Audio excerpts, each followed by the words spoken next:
Hi everybody, welcome. This is a story called The Saddest King. Now who's here today?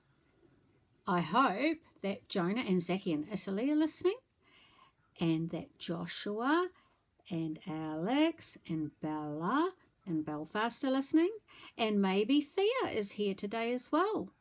Welcome everybody. And of course we have these guys. They're all listening too. Okay, we'll get organised to start. I'm going to read it a little differently today, so I'm going to pop the video behind me and hold the book. And that's hopefully the video will stay nice and still. Okay, let's have a look here. We'll get it sorted. The Saddest King. Okay, here we go. You know, it says, the saddest king. It's all right to be sad sometimes. That's what it says, see? The Saddest King by Chris Warmell.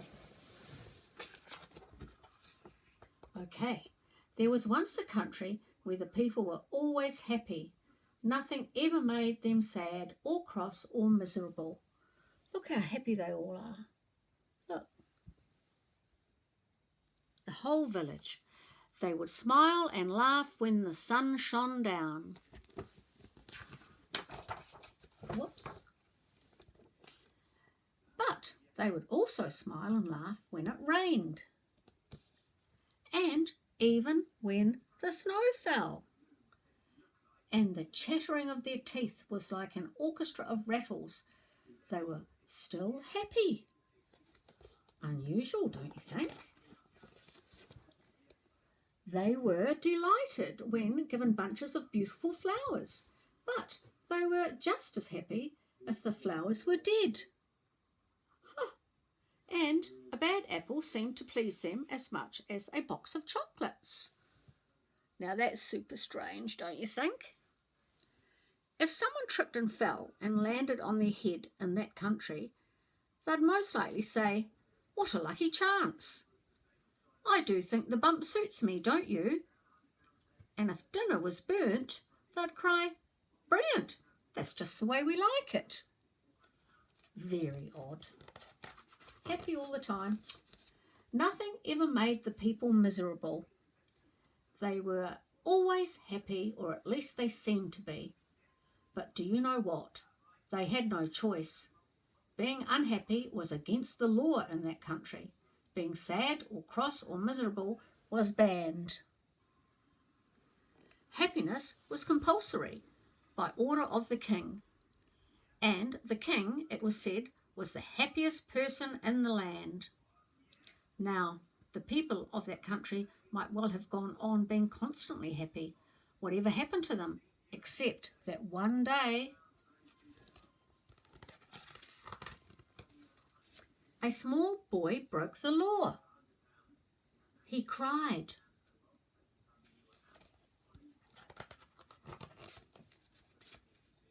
He cried in broad daylight in the town square before the great statue of the king, and no one could stop him. They tried to. They danced and sang and offered him buns and ice cream, but it was no good. They could not cheer him up. How sad. Look, there's the statue of the king. It's got birds on his arm.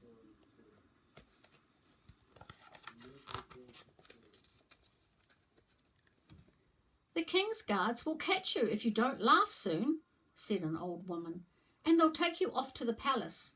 They have a dungeon there where they make you laugh. They tie you up and tickle you with feathers."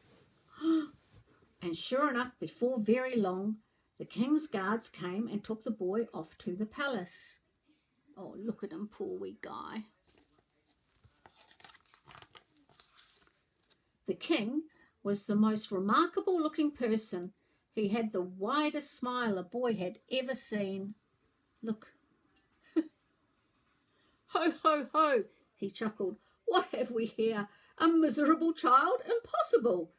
Everybody is happy in this country." "No, they're not," said the boy. They're just pretending. They're not really happy, not all the time." "Yes, they are," laughed the king. "Why would anyone want to be sad?" "Well, I want to be sad," said the boy. But why?" demanded the king.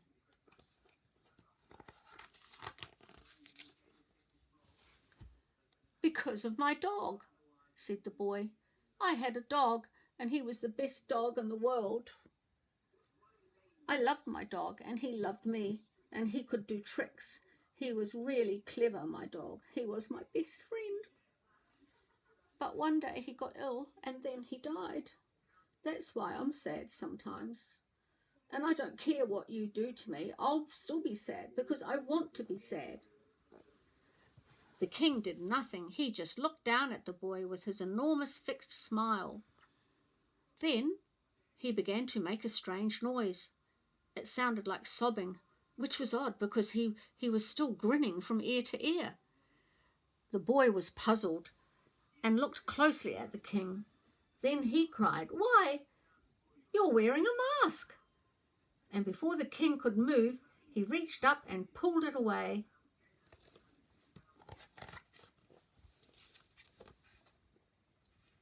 Behind the mask was the saddest face the boy had ever seen.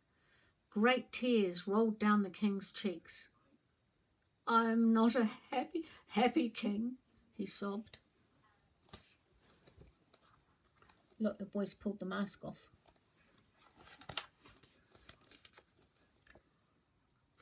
For I once had a dog too, and he was my best friend. He was my only friend. Everybody pretends to like me because I'm the king, but only my dog really loved me.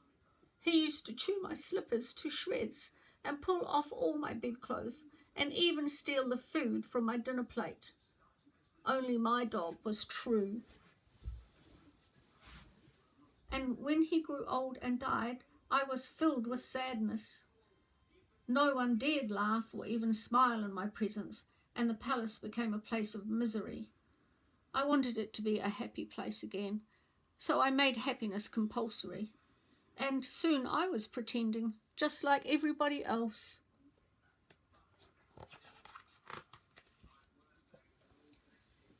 "It's all right to be sad," said the boy. "Everybody needs to be sad sometimes.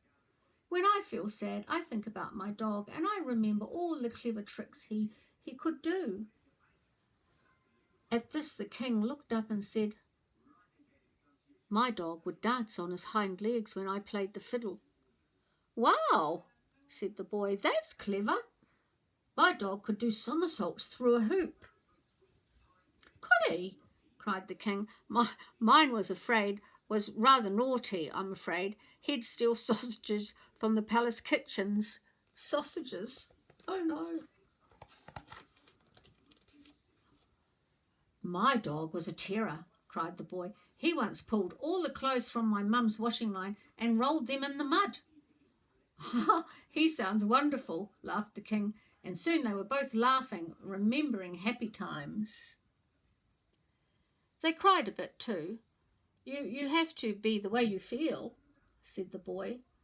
"Of course you do," agreed the king. "I've been a fool." And right then and there, he tore up the special order that made happiness compulsory. From that day on, everyone was allowed to feel just the way they wanted to. And do you know what happened then?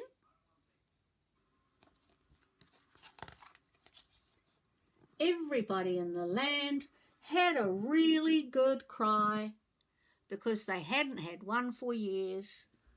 Look at them all. They're having a really, really good cry. So good, huh? What a lovely story that was. Now they can be real, can't they? They can be real. Look at that.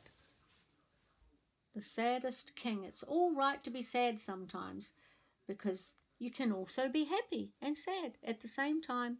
All good. Hope you enjoyed it, guys. I'm going to read another one soon.